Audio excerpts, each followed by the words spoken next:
സ്വന്തമായിട്ട് വീടൊക്കെ ഉണ്ട്, പക്ഷെ വീട്ടിൽ സമാധാനമില്ല. പിന്നെ വീട് കൊണ്ട് എന്ത് കാര്യമാണുള്ളത് അല്ലേ? ചില ആളുകളുണ്ട് ഒരുപാട് കഷ്ടപ്പെട്ട് ചെറുപ്പം മുതലേ അധ്വാനിച്ച് കൂട്ടിവെച്ച് കടം മേടിച്ച് അവിടെ നിന്ന് ഇവിടെ നിന്നൊക്കെ എടുത്ത് അങ്ങനെ കയ്യിലുണ്ടായിരുന്ന സ്വർണം വിറ്റൊക്കെ വീട് വെച്ചു. വീട്ടിൽ കയറി താമസിച്ചപ്പോൾ തുടങ്ങിയതാണ് ബറക്കത്ത് കേട്ട്. ഒരു സന്തോഷമില്ല, ആകപ്പാടെ വല്ലാത്തൊരു ഇടങ്ങേറ്. എന്തിനാ പടച്ചോനെ ഞാൻ ഈ വീടുണ്ടാക്കിയത്? അങ്ങനെ പോലും ചിന്തിച്ചു പോയ ആളുകളുണ്ട്. ഉറപ്പിച്ചോ, 6 കാര്യങ്ങൾ, ഏറ്റവും ചുരുങ്ങിയതാണ് പറയണത്. ഒരുപാട് കാര്യങ്ങളുണ്ട്, അതിൽപ്പെട്ട 6 കാര്യങ്ങൾ നമ്മുടെ വീട്ടിലുണ്ടോ?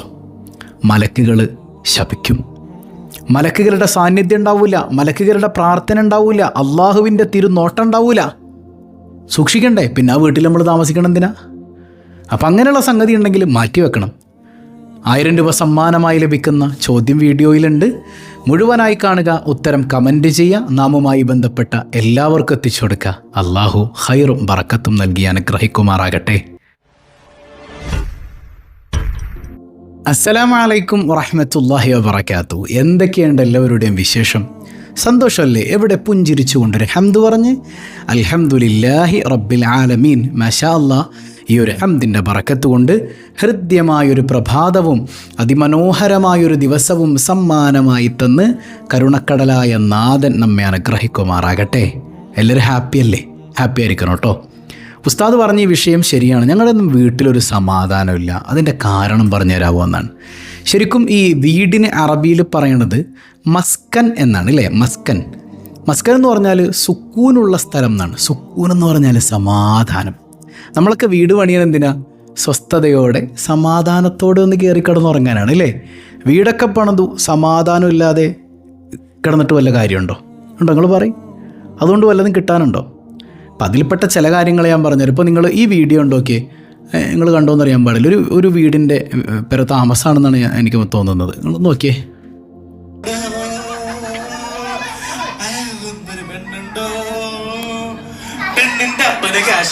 ആ പുറത്തിരിക്കണ ഒരു പാവ ഉസ്താദാന്ന് തോന്നുന്നുണ്ട് അല്ലേ?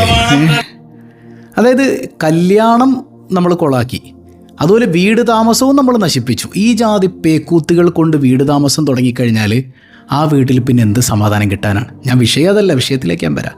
എന്ത് സമാധാനം കിട്ടാനാണ്? ഈ ജാതി തോന്നിവാസം കാണിക്കാൻ വേണ്ടി പൈസയും നശിപ്പിച്ച് ഇവന്മാരെ പോലുള്ളവരെ കൊണ്ടുവന്ന് പേക്കൂത്തുകളാക്കി മാറ്റുകയാണ്. മുസ്ലിങ്ങളെ നാണവും മാനവും നിങ്ങൾക്കില്ലേ എന്ന് ഞാൻ ചോദിച്ചു പോവാണ്. വല്ലാത്ത വേദനയുണ്ട് കേട്ടോ, വല്ലാത്ത വേദനയുണ്ട്. കുറച്ചൊക്കെ ഒരു നാണവും മാനവും. ഈ വീട്ടിൽ പിന്നെ മസ്കൻ എന്ത് സുക്കൂനാണ് അവിടെ ഉണ്ടാകുന്നത്? സുക്കൂനല്ല, ഒലക്കുണ്ടാവും അവിടെ. എന്ത് സമാധാനം ഉണ്ടാവുക? അള്ളാഹുവിൻ്റെ റഹ്മത്തിറങ്ങോ? തുടക്കം നന്നാവണ്ടേ? റഹ്മത്തിറങ്ങോ? പടച്ചോൻ്റെ ബറക്കത്തുണ്ടാവോ? റഹ്മത്തിൻ്റെ മാലാകമാരവിടെ ഉണ്ടാവോ? സുബ്ഹാനക യാ റബ്ബ്. അള്ളാഹുവുമായി ബന്ധപ്പെട്ടൊരു സംഗതി, റസൂലുള്ളാഹി സ്വല്ലല്ലാഹു അലൈഹി വസല്ലം തങ്ങളുമായി ബന്ധപ്പെട്ടൊരു സംഗതി, ഇതൊന്നും അവിടെ ഇല്ല. എല്ലാം പേക്കൂത്തുകൾ, എല്ലാം ഹറാമായ ആഘോഷങ്ങളായി മാറി. എന്നിട്ട് നമ്മളിങ്ങനെ കുടുംബത്തിൽ സമാധാനം വേണോ ഉസ്താദേ, വീട്ടിൽ സമാധാനം വേണോ ഉസ്താദേ, ദ്വാരക്കണോ ഉസ്താദേ, അവിടെ ഇങ്ങനെ അരക്കാനായിട്ട് മല്ലിയും പൊതിനെയാണല്ലോ. അള്ളാഹു നമുക്ക് ബോധം തരട്ടെ, അള്ളാഹു ബോധം തരട്ടെ. എപ്പോഴും നമ്മുടെ വീട് ആത്മീയതയുടെ ഒരു കേന്ദ്രമായിരിക്കണം കേട്ടോ. ദിക്റുകൾ വേണം, നിസ്കാരം വേണം, ഖുർആൻ പാരായണം വേണം, റസൂലുള്ളാഹിൻ്റെ മദ്ഹ് വേണം, സ്വലാത്ത് വേണം, എല്ലാം കൊണ്ടും ധന്യാകണം, മനോഹരമായിരിക്കണം, പരസ്പര സ്നേഹം വേണം. എല്ലാത്തിലുപരി വീട് പണിയുമ്പോൾ ഹറാമായ പണം കൊണ്ടാകരുത്. അത് സമാധാനത്തിൻ്റെ അടിത്തറയാണ്. ഇരിക്കട്ടെ, ഏതായാലും വിഷയത്തിലേക്ക് നമുക്ക് വരാം. ഒരു 6ഓളം കാര്യങ്ങൾ ഞാൻ പറഞ്ഞുതരാം. ഈ കാര്യങ്ങൾ നമ്മുടെ വീട്ടിലുണ്ടോ? ആ വീട്ടിലേക്ക് മലക്കുകൾ വരൂല. ചില സംഗതികൾ ചെയ്താൽ മലക്കുകൾ ശപിക്കും. ആ വീട്ടിൽ പിന്നെ പടച്ചോൻ്റെ നോട്ടം ഉണ്ടാവോ? മലക്കുകൾ, റഹ്മത്തിൻ്റെ മാലാകമാർ ആ വീട്ടിലേക്ക് വരുന്നില്ലെങ്കിൽ പിന്നെ പടച്ചോൻ്റെ നോട്ടം അവിടെ ഉണ്ടാവോ? അപ്പോൾ സൂക്ഷ്മത പാലിക്കുക. ഒന്നാമത്തേത്, ഈ വലിയ അശുദ്ധിയോടെ, അതായത് ഭാര്യ ഭർത്താക്കന്മാർ തമ്മിൽ ബന്ധപ്പെട്ടതിന് ശേഷം കുളിക്കാതെ ഒരുപാട് നേരം അകാരണമായി ഇങ്ങനെ സ്പെൻഡ് ചെയ്യുക, വെറുതെ ഇങ്ങനെ സമയം കളയാം. ഇപ്പം രാത്രിയിലൊക്കെയാണ്, രാവിലെ സുബഹിക്കുമ്പോൾ കുളിച്ചാൽ മതി, ഓക്കെ. അതൊരു നമുക്ക് തീരെ പറ്റുന്നില്ല രാത്രി എഴുന്നേറ്റ് കുളിക്കാൻ, നമ്മുടെ വയ്യായിക കൊണ്ടാണ് കിടക്കുന്നത്, കുഴപ്പമല്ല. എന്നാലും ഏറ്റവും നല്ലത് അപ്പം തന്നെ കുളിക്കലാണ്. സുബഹിയാൻ കാത്തിക്കണ്ട, അപ്പം തന്നെ കുളിക്കലാണ് ഏറ്റവും നല്ലത്. ചില ആളുകൾ സുബഹിക്കുമ്പോൾ കുളിക്കാമെന്ന് പറഞ്ഞിട്ട് കിടന്നിട്ട് എന്ത് സംഭവിക്കും? സുബഹിയാകുമ്പോഴത്തേക്ക് പറ്റണില്ല, ചിലപ്പോൾ അലാറം ഓഫ് ചെയ്തിട്ട് സുബഹി കഴിഞ്ഞിട്ടുമ്പോൾ എണീക്കും, മനഃപൂർവ്വം കളാക്കും. അല്ലെങ്കിലോ ഇനിയിപ്പോൾ പറ്റണില്ല, ഈ സമയത്ത് എങ്ങനെ കുളിക്കും? തണുത്ത് വറച്ച സമയമാണ്, സുബഹ് കളാക്കും. അപ്പോൾ മലക്കുകൾ പച്ചയ്ക്ക് നമ്മളെ ശപിക്കൂലേ? സുബഹി കളാക്കിയാൽ മനഃപൂർവ്വമല്ലേ നമ്മൾ കളാക്കണത്, ഇല്ലേ? മറന്നിട്ടല്ലല്ലോ. ഇനി അങ്ങനെയൊന്നും അല്ലെങ്കിലും നമുക്ക് തീരെ രാത്രി പറ്റുന്നില്ല, സുബഹിക്കുമ്പോൾ കുളിക്കാമെന്നുള്ളൊരു മൈൻഡാണ്. ഓക്കെ, സുബഹിക്കുമ്പോൾ എന്തായാലും കുളിക്കണം, ഏറ്റവും നല്ലത് അപ്പം തന്നെ കുളിക്കലാണ്. ഇനി പകൽ സമയത്താണ് അങ്ങനെ ഉണ്ടായത്, അല്ലെങ്കിൽ സുബഹി നിസ്കരിക്കാതെ നമ്മളിങ്ങനെ ഉറങ്ങിപ്പോയി, എന്നിട്ട് നമ്മളിങ്ങനെ ജനാപത്തുകാരാണ്, കുളിയെക്കുറിച്ച് നമ്മൾ ചിന്തിക്കുന്നില്ല. അതിനിടയിൽ നമ്മൾ ഭക്ഷണം കഴിക്കുന്നുണ്ട് ഇല്ലേ? ആ ഭക്ഷണം കഴിക്കൽ കൊണ്ട് ദാരിദ്ര്യം ഉണ്ടാവുമെന്ന് സ്വാലിഹീങ്ങൾ പഠിപ്പിക്കുന്നുണ്ട്. അതായത് ജനാപത്തുകാരനായിരിക്കെ അല്ലെങ്കിൽ ജനാപത്തുകാരിയായിരിക്കെ, ഈ പറയുന്നത് മെൻസസ് ഉള്ളവരെ കുറിച്ച് അങ്ങനെയൊന്നും അല്ല കേട്ടോ, ഞാൻ ഈ പറയുന്നത് ഭാര്യ ഭർത്താക്കന്മാർ തമ്മിൽ കോണ്ടാക്ട് ചെയ്തിട്ട് കുളിക്കുന്നതിന് മുൻപ് അകാരണമായി ഇങ്ങനെ നീട്ടിക്കൊണ്ടുപോകണം. ഒരു കുളിക്കാനുള്ള എല്ലാ സൗകര്യം അവിടെ ഉണ്ട്, എന്നിട്ട് നമ്മൾ കുളിക്കണില്ല. കാരണം ഉണ്ടെങ്കിൽ കുഴപ്പമില്ല, ഇതൊരു കാരണമില്ല. അതിൻ്റെ ഇടയിൽ ഭക്ഷണം കഴിക്കുന്നവരാണ് നമ്മളെങ്കിൽ, കുളിക്കാതെ ഭക്ഷണം നിരന്തരം കഴിക്കുന്നവരാണെങ്കിൽ വീട്ടിലെ ബറക്കത്ത് നഷ്ടപ്പെടും, ദാരിദ്ര്യത്തിന് കാരണമാകും, മലക്കുകൾ അടുത്തോട്ട് വരില്ല. അതായത് ജനാപത്തുകാരായിരിക്കെ കുളിക്കാതെ നമ്മൾ നിസ്കാരം പോലും കളാക്കുന്നൊരവസ്ഥയൊക്കെ ഉണ്ടെങ്കിൽ മലക്കുകൾ വരില്ല, മലക്കുകളെ ഭാഗത്ത് അടുക്കൂല, മലക്കുകൾ പോലും വെറുക്കുന്നതാണ്. അപ്പം എത്ര ഡേഞ്ചറാണത്. അപ്പം ഏറ്റവും നല്ലത് കുടുംബബന്ധം പുലർത്തിക്കഴിഞ്ഞാൽ ഉടൻ തന്നെ കുളിക്കാൻ നോക്കിയാൽ അത് അത്ര ബറക്കത്താണ്. മനസ്സിലായി? ഇനി ആ കിടത്തത്തിൽ നമ്മൾ മരിച്ചുവാണെങ്കിലോ അല്ലേ, ശുദ്ധിയോടുകൂടെ മരിക്കാമല്ലോ, അത് വലിയൊരു തൗഫീക്ക് തന്നെയാണ്. അതുകൊണ്ട് തന്നെ അള്ളാൻ്റെ ഔലിയാക്കൾ സ്വാലിഹീങ്ങൾ ആരും ബന്ധപ്പെട്ട് കഴിഞ്ഞാൽ നേരം വെളുക്കട്ടെ എന്ന് പറഞ്ഞ് കാത്തുക്കൂല. മനസ്സിലായോ? അവർ രാത്രിയിൽ ഉടൻ തന്നെ കുളിക്കും. ആ ഒരു ശുദ്ധിയില്ലാത്തൊരവസ്ഥ അവരിൽ ഇങ്ങനെ നീണ്ടു നിൽക്കില്ലായിരുന്നു. മനസ്സിലായോ? അപ്പോൾ ഒന്നാമത്തെ കാര്യം, അങ്ങനെ നമ്മൾ ഇങ്ങനെ നിരന്തരം നീട്ടി കൊണ്ടുപോവുകയാണെങ്കിൽ വീട്ടിൽ ബറക്കത്തുണ്ടാവില്ല. രണ്ടാമത്തേത്, അത് വളരെ പ്രാധാന്യമുള്ള സംഗതിയാണ്, ഞാൻ പലപ്പോഴും പറയാറുണ്ട്. കുടുംബബന്ധം മുറിച്ച ആളുകളുടെ വീട്ടിലേക്ക് മലക്കുകൾ വരില്ല. അവർ നിസ്കരിച്ചിട്ടോ നോമ്പ് പിടിച്ചിട്ടോ സക്കാത്ത് കൊടുത്തിട്ടോ റാത്തീബ് നടത്തിയിട്ടോ മൗലിദ് നടത്തിയിട്ടോ ഒരു കാര്യം അവർക്ക് കിട്ടാനില്ല, ഒന്നും കിട്ടാനില്ല. അവരിൽ നിന്ന് അള്ളാഹു ഒരു സംഗതി സ്വീകരിക്കൂല എന്ന് സയ്യിദുനാ റസൂലുള്ളാഹി സ്വല്ലല്ലാഹു അലൈഹി വസല്ലം തങ്ങളുടെ ഹദീസിൽ നിന്ന് വെച്ചാണ്. വാപ്പാനും ഉമ്മാനും വെറുപ്പിച്ചിട്ടുണ്ടാവും. ഇത് ഏറ്റവും കൂടുതൽ ശ്രദ്ധിക്കേണ്ട ഒരു കാര്യം ഞാൻ പലപ്പോഴും പറയാറുണ്ട്. ഈ ഭർത്താവിൻ്റെ ഉമ്മയെ വെറുപ്പിച്ച മരുമകളെക്കുറിച്ചൊക്കെ നമ്മൾ പറയാറുണ്ട് അല്ലേ? പക്ഷേ ഈ ഭാര്യയുടെ ഉമ്മയോട് സംസാരിക്കാതെ, ഭാര്യയുടെ വാപ്പയോട് സംസാരിക്കാതെ പിണങ്ങി നിൽക്കുന്ന എത്ര ഭർത്താക്കന്മാരുണ്ട്? ഈ സ്വഭാവലഹീർ കേൾക്കുന്ന ഒരുപാട് പേരുണ്ട് ഇല്ലേ? ഉണ്ട്, എനിക്കറിയാം, ഉണ്ട്. ഭാര്യയുടെ ഉമ്മയോടും മിണ്ടില്ല, ഭാര്യയുടെ വാപ്പാനോടും മിണ്ടൂല. എന്നിട്ട് പറയും ഞാൻ വലിയ കുടുംബബന്ധമൊക്കെ പുലർത്തുന്നുണ്ട്. എടാ, നീ നിൻ്റെ ഭാര്യയുടെ ഉമ്മയെ കുടുംബമായിട്ട് പോലും കണ്ടിട്ടില്ല. നിൻ്റെ ജീവിതത്തിൽ എന്ത് ബറക്കത്തുണ്ടാവാൻ, എന്ത് സമാധാനം ഉണ്ടാവാനാ മോനെ, എന്ത് സ്വസ്ഥത കിട്ടാനാ? മനസ്സിലായോ? അതുപോലെ തന്നെ ഭർത്താവിൻ്റെ ഉമ്മാനെയും വാപ്പാനെയും നിങ്ങൾ പരിഗണിക്കണം. അവർ ചെയ്താലേ ഞാൻ ചെയ്യൂ, അങ്ങനെയല്ല. അതായത് എല്ലാ ബന്ധങ്ങളും നമ്മൾ പരിഗണിക്കേണ്ടത് ആർക്ക് വേണ്ടിയായിരിക്കണം? അള്ളാഹ്ക്ക് വേണ്ടിയായിരിക്കണം. അങ്ങനെ തന്നെ. അല്ലെങ്കിൽ ഒരു ബന്ധവും നമുക്ക് മുമ്പോട്ട് കൊണ്ടുപോകാൻ പറ്റില്ല. അവൻ ചെയ്തിട്ട് എൻ്റെ കെട്ടിയോൻ എൻ്റെ ഉമ്മാനോട് മിണ്ടിയില്ല, അതുകൊണ്ട് ഭർത്താവിൻ്റെ ഉമ്മാനോട് ഞാനും മിണ്ടൂല. ചെയ്യാൻ പാടില്ല, പച്ച ഹറാമാണത്. അവനാ ചെയ്തതിന് അള്ളാഹ് കൊടുത്തോളും. നിങ്ങളും കൂടെ പകരം ചെയ്താലോ ആ ജീവിതത്തിൽ വല്ല സമാധാനം ഉണ്ടാവുമോ? ആരെങ്കിലും ഒരാൾ ഒരല്പം താഴ്ന്നു കൊടുക്കൽ തന്നെയാണ് ജീവിതം മനോഹരമായി പോകാൻ ഏറ്റവും നല്ലത്. എപ്പോഴും ഒരാളാകരുത്. ഇടയ്ക്ക് ഭർത്താവ് താഴണം, ഇടയ്ക്ക് ഭാര്യ താഴണം. അങ്ങനെ ഒരു താഴ്ന്നും പൊങ്ങിയൊക്കെ ഇങ്ങനെ ഒരാടി ഇങ്ങനെ ഉലഞ്ഞ് ഭംഗിയായി ഒരു എന്താ പറയുക, നമ്മൾ കടലിൽ തിരമാല ഇങ്ങനെ വരുന്നുണ്ടല്ലോ, അതുപോലെ അങ്ങനെ ഭംഗിയായി പോകേണ്ട സാധനമാണ് കുടുംബം. എപ്പോഴും ഒരാളിങ്ങനെ പൊങ്ങി നിൽക്കുക, ഒരാൾ താഴ്ന്നു കിടക്കുക, അങ്ങനെയല്ല. അതിങ്ങനെ അല്ലേ, ഈ ഒരു സെറ്റപ്പിൽ അങ്ങനെ പോകേണ്ട സാധനമാണ്.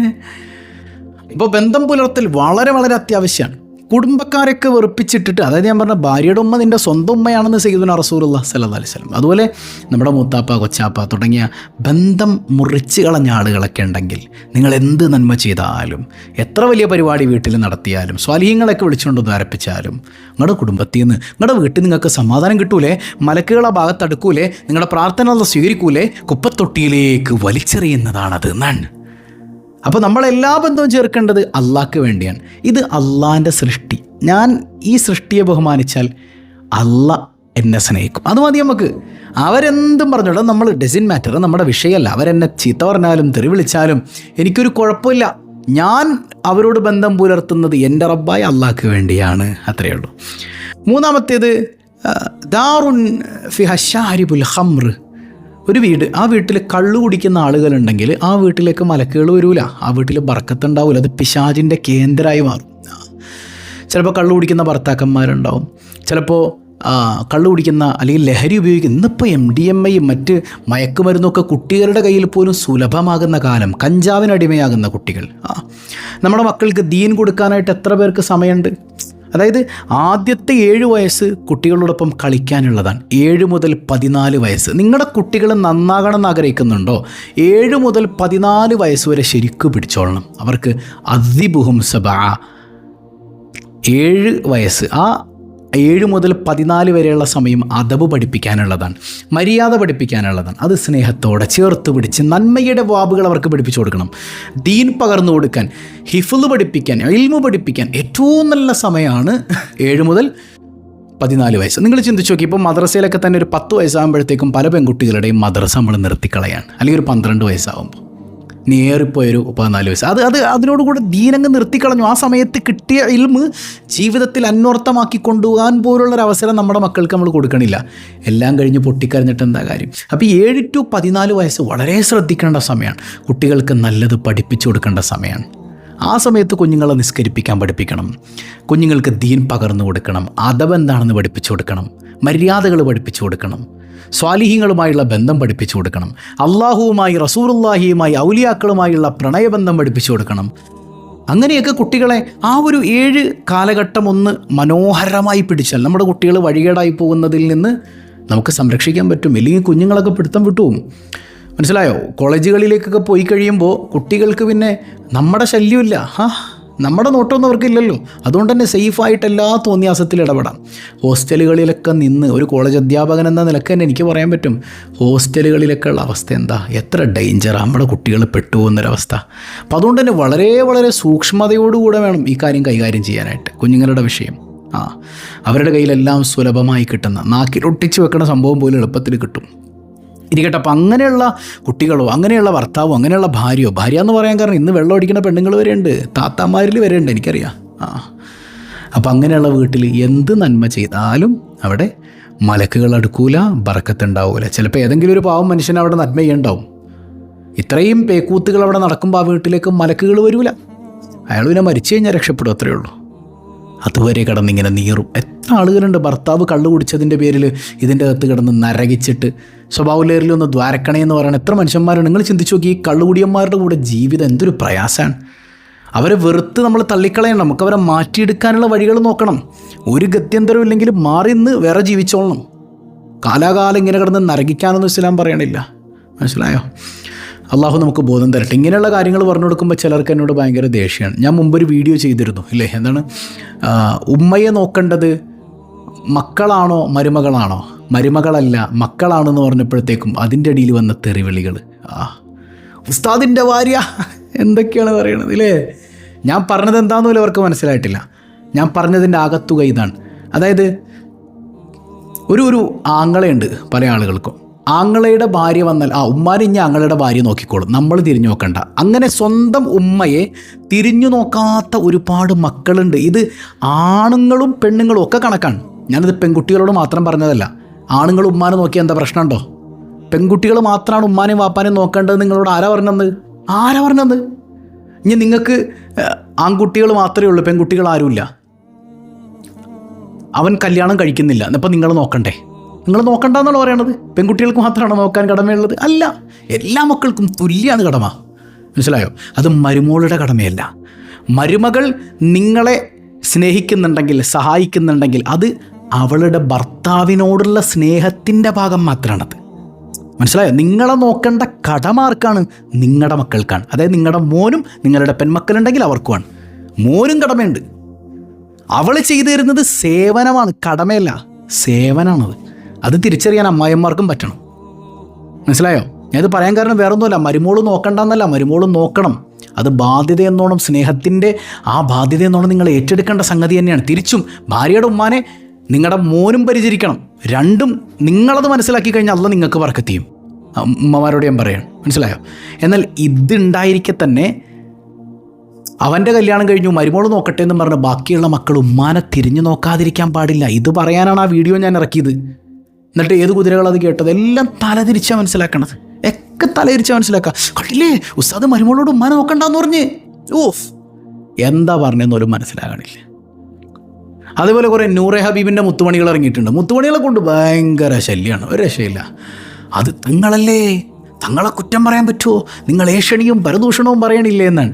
എൻ്റെ പൊന്നു മുത്തുമണികളെ, ഏഷണിയും പരദൂഷണവും അല്ല, പരസ്യമായിട്ട് വന്ന് തോന്നിയാസം പറഞ്ഞാൽ ഏത് തങ്ങളായാലും ഏത് താങ്കളായാലും അത് തിരുത്തി പറയൽ, ജനങ്ങളുടെ മുമ്പിൽ തുറന്നു കാണിക്കൽ ഇൽമു പഠിക്കുന്നവരുടെ, ഇൽമു പഠിച്ചവരുടെ ബാധ്യതയാണ്. അള്ളാൻ്റെ മുമ്പിൽ കണക്ക് പറയേണ്ടി വരും. എത്തീം കുട്ടികളെ കെട്ടിച്ചു വിടണില്ല എന്നാണ്. അമൃതാനന്ദമയും എത്തീം കുട്ടികളെ കെട്ടിച്ചു വിടുന്നുണ്ട്. നാളെ പോലും നിങ്ങൾ പോവും അവിടെ. എത്തീം കുട്ടികളെ കെട്ടിച്ചു വിടലോ കെട്ടിച്ചു വിടാത്ത ഇതൊന്നും അല്ല. എത്തീം കുട്ടികളെ കെട്ടിച്ചു വിടുമ്പോൾ അതിൻ്റെ ഭാഗം ഒരുപാട് പോക്കറ്റിലേക്കും പോകുന്നുണ്ട്. അതൊക്കെ പലതും മറയായി സ്വീകരിക്കുന്ന കുറേ തട്ടിപ്പുകാരുണ്ട്. അതിനെ തുറന്നു കാണിക്കൽ പണ്ഡിതന്മാരുടെ കടമയാണ്. വേണമെങ്കിൽ മനസ്സിലാക്കാം, പറയാനുള്ള ബാധ്യത എനിക്കുള്ളൂ. നിങ്ങൾ അടിച്ച് ഇങ്ങനെ നന്നാക്കാനുള്ള ഉത്തരവാദിത്വമൊന്നുമില്ല. പറയാം, അത്രയേ ഉള്ളൂ. നാളെ എൻ്റെ റബ്ബിൻ്റെ മുമ്പിൽ എനിക്ക് കണക്ക് പറയേണ്ടി വരും. തങ്ങളാണ് എന്നതുകൊണ്ട് എല്ലാ തോന്നിയാസം കാണിക്കാൻ പറ്റുമോ? പറ്റൂലല്ലോ. മനസ്സിലായോ? മാതൃകായോഗ്യരായ സയ്യിദന്മാരാണെങ്കിൽ അവരുടെ പിന്നാലെ നടക്കണം, അല്ലാത്തവരുടെ പിന്നാലെ നമ്മൾ നടക്കണ്ട. പരസ്യമായി തെറ്റിയെന്നാണ്. അവരുടെ വീട്ടിൽ തെറ്റൊന്നും പോയിട്ട് വിമർശിക്കേണ്ട കാര്യം നമുക്കില്ല. പരസ്യമായി തോന്നിയാസം വിളിച്ചു പറയുമ്പോൾ പരസ്യമായി തന്നെ തിരുത്തണം. അള്ളാഹു നമുക്കൊക്കെ ബോധം തരട്ടെ. അപ്പോൾ പറഞ്ഞു വന്നത്, കള്ളു കുടിക്കുന്നവർ, ലഹരി ഉപയോഗിക്കുന്നവർ വീട്ടിലുണ്ടെങ്കിൽ ആ വീട്ടിൽ ബറക്കത്തുണ്ടാവില്ല. നാലാമത്തേത്, ഈ മുടി താടിയൊക്കെ ഡൈ ചെയ്യുന്ന ആളുകൾ, ശരീരത്തിൽ പച്ച കുത്തുന്ന ആളുകൾ. പച്ച കുത്തിയാലൊക്കെ വെള്ളം ചേരും. നിങ്ങൾ ചിന്തിച്ചു നോക്കിയേ, ഇപ്പോൾ മുസ്ലിം പെൺകുട്ടികളിൽ വരെ ഈ സ്വഭാവമുണ്ട്, ആൺകുട്ടികളിലും ഉണ്ട് അല്ലേ? ഇതിവിടെയൊക്കെ പച്ച കുത്തുന്ന ആളുകൾ കഴുത്തിലൊക്കെ. മാതല്ലാ. അതായത് എൻ്റെ അടുത്ത് കൗൺസിലിങ്ങിന് വന്ന ഒരു ചെറുപ്പക്കാരൻ്റെ അനുഭവം പറയുന്നുണ്ട്. അതായത് അവൻ ഭയങ്കര സങ്കടത്തോടെ വന്നു. അതായത് അവന് ദീനിയായൊക്കെ ജീവിക്കണം എന്ന് ആഗ്രഹമുണ്ട്. അങ്ങനെ ഒരു പാവപ്പെട്ട കുടുംബത്തിലെ പെൺകുട്ടിയെ കല്യാണം കഴിച്ചു. അപ്പോൾ അവൻ പറയുന്നു, ഉസ്താദേ, ഞാൻ അവളുമായി സ്നേഹബന്ധം പുലർത്തുമ്പോൾ പറയാൻ പറ്റാത്തൊരു സ്ഥലത്ത് ടാറ്റു കണ്ടു എന്നാണ് പറഞ്ഞത്, അവളുടെ ശരീരത്തിൽ. ഇന്നാലില്ല. ചിന്തിച്ചു നോക്കിയേ, പറയാൻ പറ്റാത്ത സ്ഥലത്ത് ആ ടാറ്റു കാണണമെങ്കിൽ ആ ടാറ്റു അടിച്ചു കൊടുത്തവൻ ആദ്യം അത് കണ്ടിട്ടുണ്ടാവൂലേ? ഇതിനൊക്കെ പോയി ഇരുന്ന് കൊടുക്കുന്ന പെൺകുട്ടികൾ. അപ്പോൾ അവൾ പറഞ്ഞത്, കോളേജ് ലൈഫിൽ കുട്ടികൾ അങ്ങനെയൊക്കെ ആക്കി തന്നെ എന്നെ കൊണ്ടുപോയി അത് ചെയ്യിപ്പിച്ചതാണ്. മാതല്ലാ. അന്നാലോചിക്ക്, നമ്മുടെ കുഞ്ഞുങ്ങളൊക്കെ അങ്ങനെ ആയിപ്പോകുന്നുണ്ട് കോളേജ് ലൈഫിൽ പോയിട്ട്. അവർക്ക് ദീൻ പകർന്നു കൊടുക്കൽ നിർബന്ധമാണ്. അള്ളാഹു കാവൽ നൽകുമാറാകട്ടെ. ബദരീങ്ങളുടെ ബർക്കത്തുണ്ട്, കാവൽ തരട്ടെ. എപ്പോഴും ഇടക്കിടക്കൊക്കെ ബദരീങ്ങളുടെ പേരിലൊരു യാസീൻ വീട്ടിൽ ഓതിയിട്ട് നമ്മുടെ കുഞ്ഞുങ്ങളൊക്കെ ചേർത്ത് അള്ളാഹിനോട് ദ്വാരക്കണം. ബദരീങ്ങളുടെ ബർക്കത്തുണ്ട്, അള്ളാഹു കാവൽ തരട്ടെ. അപ്പോൾ ഇങ്ങനെയുള്ള സംഗതികളൊക്കെ ഉള്ള വീടാണെങ്കിൽ ആ വീട്ടിൽ മലക്കുകളുടെ തിരുനോട്ടം ഉണ്ടാവില്ല, പറക്കത്തുണ്ടാവില്ല. ഓക്കെ. അഞ്ചാമത്തേത്, ഈ പന്നിയെ ഭക്ഷിക്കുന്ന വീടാണെങ്കിൽ ആ വീട്ടിൽ മലക്കുകളുടെ നോട്ടം ഉണ്ടാവില്ല. പന്നി എന്ന് പറയുന്നത് നജസാണ് ഇല്ലേ? പന്നി നജസാണ്. അപ്പോൾ ഈ സംഗതി, പന്നിയെ വളർത്തുന്ന വീട്, ഇപ്പോൾ നമ്മുടെ കേരളത്തിലൊക്കെ അങ്ങനെ വളർത്തുന്ന മുസ്ലിങ്ങൾ വളരെ കുറവാണ്. പക്ഷേ ന്യൂജൻ പിള്ളേരിൽ പന്നിയെ ഭക്ഷിക്കുന്ന മുസ്ലിം പേരുള്ള കുട്ടികളുണ്ട്. എനിക്കറിയാം, ഞാൻ കണ്ടിട്ടുണ്ട്. അതുകൊണ്ട് തന്നെ പറയുന്നത്, ബീഫിനേക്കാൾ ടേസ്റ്റാണെന്ന് സാറെന്ന് പറഞ്ഞ കുട്ടികളെൻ്റെ അടുത്ത് എനിക്കറിയാം. ബീഫിനേക്കാളൊക്കെ ടേസ്റ്റാണ് സാറേ, നല്ല നെയ്യാണ് സാറേ എന്നൊക്കെ പറഞ്ഞ കുട്ടികളുണ്ട്, മുസ്ലിം പേരുള്ള കുട്ടികളുണ്ട്. മാതല്ലാ. അപ്പം അങ്ങനെയുള്ള ഇടമാണെങ്കിൽ ആ വീട്ടിൽ മലക്കുകളുടെ സാന്നിധ്യം ഉണ്ടാവില്ല. മറ്റൊന്ന്, ആറാമത്തേത്, ഈ നായയെ വളർത്തുന്ന വീട്, അവിടെ മലക്കുകളുടെ സാന്നിധ്യം ഉണ്ടാവില്ല. നായ എന്ന് പറഞ്ഞാൽ നമുക്ക് ചില ആവശ്യങ്ങൾക്ക് മാത്രം വളർത്താം. ഇപ്പം കൃഷി സംരക്ഷിക്കാൻ, കാവലിന്, കള്ളന്മാരിൽ നിന്ന്, കൊള്ളക്കാരിൽ നിന്നൊക്കെ രക്ഷ നേടാൻ അത്യാവശ്യ ഘട്ടങ്ങളിൽ നായയെ വളർത്താം. അതിന് ചില നിബന്ധനകളൊക്കെ ഉണ്ട് ഇസ്ലാമിൽ. അല്ലാതെ വെറുതെ ഇപ്പോൾ സ്റ്റാറ്റസിന് വേണ്ടി നല്ല പപ്പിക്കുട്ടികളെയൊക്കെ മേടിച്ച് വീട്ടിൽ വളർത്തുന്ന കുറേ ന്യൂജൻ പിള്ളേരുണ്ട്. മലക്കുകളുടെ നോട്ടം ഉണ്ടാവില്ല. ഈ നായയാകട്ടെ പന്നിയാകട്ടെ ഇതൊന്നും വെറുക്കപ്പെട്ട ജീവികളല്ല കേട്ടോ. അള്ളാഹുവിൻ്റെ ഒരു പടപ്പും വെറുക്കപ്പെട്ടതല്ല. ഒരു നായയും ഇല്ലേ, ഒരു നായയും പന്നിയും വെറുക്കപ്പെട്ടതല്ല, അള്ളാഹിൻ്റെ സൃഷ്ടിയാണ്. ആ നിലക്ക് നായേനെ വെറുക്കേണ്ട കാര്യമൊന്നുമില്ല ഇല്ലേ. ഇന്നലെ ഒരു സ്ഥലത്ത് പോയപ്പോൾ ഒരു നായ്ക്കുട്ടി എൻ്റെ കൂടെ തന്നെ ഉണ്ടായിരുന്നു. അതിന് ഭക്ഷണം കൊടുത്ത് അതിനെ പരിചരിക്കാൻ കഴിഞ്ഞതിൽ അള്ളാഹുവിനോട് ഞാൻ ശുക്ർ ചെയ്യണം, അൽഹംദുലില്ലാ. പക്ഷേ അതിനെ വളർത്തുന്ന ഘട്ടങ്ങളിൽ നജസായതുകൊണ്ട് ചില നിബന്ധനകളൊക്കെ നമുക്കുണ്ട്. അപ്പോൾ ആ നജസ് നമ്മുടെ കൂടെ ഉണ്ടെങ്കിൽ തന്നെ മലക്കുകളുടെ സാമീപ്യം ഉണ്ടാവില്ല. അത് മലക്കുകൾ നമ്മിൽ നിന്ന് മാറി നിൽക്കാൻ, മലക്കുകൾ മാറി നിൽക്കുമ്പോൾ അത് ശൈത്താൻ്റെ കേന്ദ്രമായി നമ്മുടെ വീട് മാറും. അപ്പോൾ അത് ഭയങ്കര അപകടമാണ്. അള്ളാഹു കാത്തുരക്ഷിക്കട്ടെ. പിന്നെ ഏറ്റവും പ്രധാനം, ഷിർക്ക് ചെയ്യുന്ന വീട്. അവിടെ ഏത് മലക്കാ വരിക അല്ലേ? ഷിർക്ക് 2 തരമുണ്ട്. ഏതായാലും മുസ്ലിങ്ങൾ ആരും ഷിർക്ക് ചെയ്യൂല അല്ലേ. ഇപ്പോൾ മുസ്ലിങ്ങളല്ലാത്ത ആളുകൾ ഷിർക്ക് ചെയ്യുന്നുണ്ടെങ്കിൽ ആ വീട്ടിലേക്ക് എന്തായാലും മലക്കുകൾ കയറൂല. ഇനി മുസ്ലിങ്ങളിൽ ഉണ്ടാകുന്ന ചില ഷിർക്കുണ്ട്. അതെങ്ങനെയാണ്? അത് ഹൃദയത്തിലെ ഷിർക്കാണ്. അള്ളാഹിനേക്കാൾ വലുത് കച്ചവടവും അള്ളാഹിനേക്കാൾ വലുത് സമ്പത്തും ഒക്കെ ആകുന്നൊരവസ്ഥ നമ്മുടെ മനസ്സിലുണ്ടെങ്കിൽ നമ്മുടെ വീട്ടിലും കയറൂല, നമ്മുടെ ഹൃദയത്തിലും മലക്കുകളുടെ സാന്നിധ്യം ഉണ്ടാവില്ല. അപ്പോൾ ഈ സംഗതികളൊക്കെ മാറ്റിവെച്ച് നമ്മുടെ വീടിനെ ഒന്ന് അലങ്കരിച്ചാൽ അൽഹംദുലില്ലാ, നന്മ കൊണ്ട്, ഖുർആൻ കൊണ്ട്, സ്വലാത്ത് കൊണ്ട്, ദിക്ർ കൊണ്ട്, നിസ്കാരം കൊണ്ട്, റസൂലുള്ളാഹിൻ്റെ മൗലിദ് കൊണ്ട്, അൽഹംദുലില്ലാ, സ്വതക്കകൾ കൊണ്ട്, അത് ഏറ്റവും മർമ്മപ്രധാനമാണ്. ഞാൻ പലപ്പോഴും പറയാറുണ്ട്, ഈ റിലീഫ് പദ്ധതിയിലേക്ക് ഒരു പാവം മനുഷ്യനെ നമ്മൾ ചേർത്ത് പിടിക്കല്ലേ. എല്ലാവരും ഒന്ന് നിങ്ങളുമായി ബന്ധപ്പെട്ടവരോടൊക്കെ ഒന്ന് പറഞ്ഞിട്ട് അതിലേക്കൊക്കെ ഹദിയ ചെയ്യുക. നമുക്ക് അവരെ ചേർത്ത് പിടിക്കണം, പ്രയാസങ്ങൾ അനുഭവിക്കുന്നവരെ. അള്ളാഹു അതൊക്കെ കബൂൽ ചെയ്യട്ടെ. അപ്പോൾ ആ സ്വതക്ക ചെയ്യുമ്പോൾ നമ്മുടെ മനസ്സിലുണ്ടാകേണ്ട ലക്ഷ്യം എന്താ? പഠിച്ചോനെ എൻ്റെ വീട്ടിൽ നീ സമാധാനം തരണേ അല്ല. അള്ളാഹു സമാധാനം തരും. പഠിച്ചോൻ തൗഫീഖ് നൽകട്ടെ.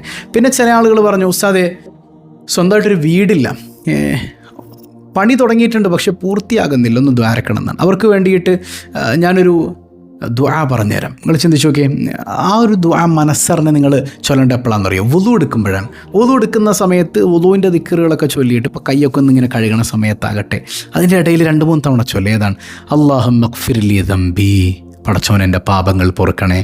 വബാരിക് ലീ ഫീ റിസ്ഖി, എൻ്റെ റിസ്ക്കിൽ, ഭക്ഷണത്തിൽ, മറ്റ് ജീവിത വിഭവങ്ങളിൽ നീ ബറക്കത്ത് ചെയ്യണേ അല്ലാ. വവസ്സിഅ ലീ ഫീ ദാരി, എൻ്റെ വീട്ടിൽ നീ വിശാലത നൽകണേ അല്ലാ.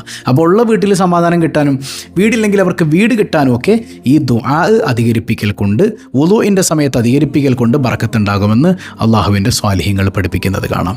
മനസ്സിലായോ? ഏതായാലും അള്ളാഹു റബ്ബുൽ ആലമീൻ ഖൈറും ബറക്കത്തും നൽകി അനുഗ്രഹിക്കുമാറാകട്ടെ. പല ആളുകളും ദുആ കൊണ്ട് വസിയത്ത് ചെയ്തിട്ടുണ്ട്. എല്ലാവരുടെയും ലക്ഷ്യങ്ങൾ അള്ളാഹു പൂർത്തീകരിക്കുമാറാകട്ടെ. കഴിഞ്ഞ ദിവസം നമ്മൾ ചോദിച്ചു, സിനാമുൽ ഖുർആൻ എന്നറിയപ്പെടുന്ന പരിശുദ്ധ ഖുർആനിലെ സൂറത്ത് ഏതാണ്? എല്ലാവരും കമൻറ്റ് ചെയ്തിട്ടുണ്ട്. സൂറത്തുൽ ബഖറയാണ് അല്ലേ? അള്ളാഹു ബറക്കത്ത് ചെയ്യട്ടെ. 1000 രൂപ സമ്മാനമായി ലഭിക്കുന്ന ഇന്നത്തെ ചോദ്യം, വിവാഹം കഴിക്കാത്ത, കല്യാണം കഴിക്കാത്ത നബി ആരാണ്? കമൻറ്റ് ചെയ്യുക. അള്ളാഹു ബറക്കത്ത് ചെയ്യട്ടെ. പതിവായി ചൊല്ലുന്ന ദിക്ർ സുബ്ഹാനല്ലാഹി വബിഹംദിഹി അദദ ഖൽഖിഹി വറിളാ നഫ്സിഹി വസിനത അർശിഹി വമിദാദ കലിമാതിഹി. സുബ്ഹാനല്ലാഹി വബിഹംദിഹി عدد خلقه ورضا نفسه وزنة عرشه ومداد كلماته. سبحان الله وبحمده عدد خلقه ورضا نفسه وزنة عرشه ومداد كلماته.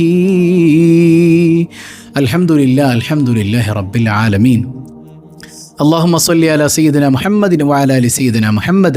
അർഹമുർറാഹിമായ കരുണക്കടലായ റബ്ബേ, ഈ സദസ്സ് നീ സ്വീകരിക്കണേ അല്ലാ.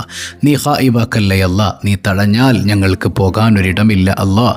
ഇതിൻ്റെ മിസ്ല സവാബ് ഹബീബ് റസൂലുള്ളാഹി സ്വല്ലല്ലാഹു അലൈഹി വസല്ലമ തങ്ങളുടെ ഹദറത്തിലേക്ക് നീ എത്തിക്കണേ അല്ലാ. അവിടുത്തെ പൊരുത്തം തരണയല്ല. ഹബീബായ തങ്ങളുടെ തിരുനോട്ടം നൽകണയല്ല. ഞങ്ങളുടെ വീടുകളിൽ എന്തെല്ലാം ഷെറുകളുണ്ടോ അതൊക്കെ നീ ബാത്തുലാക്കണയല്ല. സമാധാനത്തിൻ്റെ കേന്ദ്രമാക്കണയല്ല. ലഹരിയിൽ നിന്ന് ഞങ്ങളെയും ഇണകളെയും സന്താനങ്ങളെയും കാത്തുരക്ഷിക്കണയല്ല. ഒളിച്ചോടാൻ തയ്യാറായി നിൽക്കുന്ന മക്കളുണ്ട്, ദ്വാരക്കണം ഉസ്താദ് എന്നൊരു കമൻറ്റ് കണ്ടു. പടച്ചോനെ, ഞങ്ങളുടെ മക്കളെ നീ നേർവഴിയിലാക്കണയല്ല. ഹറാമായ ബന്ധങ്ങളിൽ നിന്ന് സുരക്ഷ നൽകണയല്ല. യാ റബ്ബന, ഞങ്ങളുടെ കുടുംബത്തിൽ നീ ഖൈർ നൽകണയല്ല. കടബാധ്യതകൾ ഏറ്റെടുക്കണയല്ല. തൊഴിലുകളിൽ ബറക്കത്ത് നൽകണയല്ല. ഏതെല്ലാം മുറാദ് വെച്ചുകൊണ്ടാണോ ഈ സദസ്സിലിരിക്കുന്നത്, ഈ നിമിഷം ഞങ്ങളുടെ മനസ്സിലുള്ള മുറാദ് എന്താണെന്ന് നിനക്കറിയാമല്ലോ റബ്ബേ. ആ മുറാദ് എന്താണെങ്കിലും നീ ഹാസ്യലാക്കണയല്ല. ഞങ്ങളിൽ നിന്ന് മരണപ്പെട്ട മാതാപിതാക്കൾ, ബന്ധുമിത്രാദികൾ എല്ലാവരുടെയും ഖബർ നീ വെളിച്ചമാക്കണയല്ല. ഞങ്ങൾ ആരെയും നീ പെട്ടെന്ന് മരിപ്പിക്കല്ലേയല്ല. ഞങ്ങളെയും ഞങ്ങളിൽ നിന്ന് വിട പറഞ്ഞോരെയും ഹബീബ് റസൂലുള്ളാഹി സ്വല്ലല്ലാഹു അലൈഹി വസല്ലമ തങ്ങളോടൊപ്പം നിൻ്റെ കാരുണ്യത്തിൽ ഒരുമിപ്പിക്കണേ അല്ലാ. ബിഹഖി സ്വല്ലല്ലാഹു അലാ മുഹമ്മദ് സ്വല്ലല്ലാഹു അലൈഹി വസല്ലം. സ്വല്ലല്ലാഹു അലാ മുഹമ്മദ് സ്വല്ലല്ലാഹു അലൈഹി വസല്ലം.